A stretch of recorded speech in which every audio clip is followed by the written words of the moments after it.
हे बालकों, मैं तुम्हें इसलिए लिखता हूँ कि उसके नाम से तुम्हारे पाप क्षमा हुए। हे पितरों, मैं तुम्हें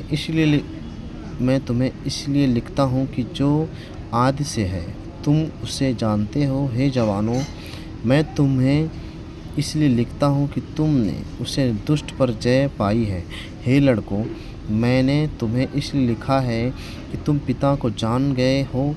हे पितरों, मैंने तुम्हें इसलिए लिखा है कि जो आदि से है तुम उसे जान गए हो। हे जवानों, मैंने तुम्हें इसलिए लिखा है कि तुम बलवंत हो और परमेश्वर का वचन तुम में बना रहता है और तुमने उस दुष्ट पर विजय पाई है। हालेलुया। संसार से प्रेम ना करो।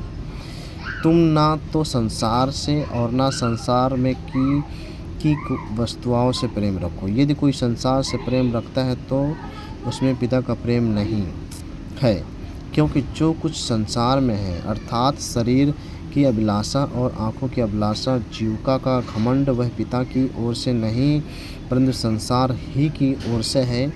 संसार और उसकी अभिलाषाएं दोनों मिट जाते हैं, पर जो परमेश्वर की इच्छा पर चलता है वह सर्वदा बना रहेगा। हालेलुया। हे लड़कों, अंतिम समय है, पर जैसा तुमने सुना है कि मसीह का विरोधी आने वाला है, उसके अनुसार अब भी बहुत से मसीह विरोधी उठ खड़े हुए हैं।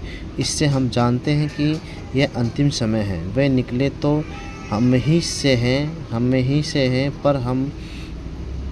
पर हम में के थे नहीं, क्योंकि यदि वे हम में के होते तो हमारे साथ रहते। पर इसलिए गए कि यह प्रकट हो कि वे सब हम में के नहीं, परंतु तुम्हारा तो उस पवित्र से अभिषेक हुआ है और तुम सब कुछ जानते हो। मैंने तुम्हें इसलिए नहीं लिखा कि तुम सत्य को नहीं जानते, पर इसलिए कि उसे जानते हो, और इसलिए कि कोई झूठ सत्य की ओर से नहीं। झूठा कौन है? केवल वह जो यीशु मसीह के होने से इनकार करता है और मसीह का विरोधी है वही है।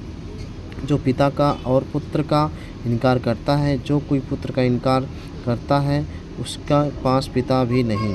जो पुत्र को मान लेता है उसके पास पिता भी नहीं।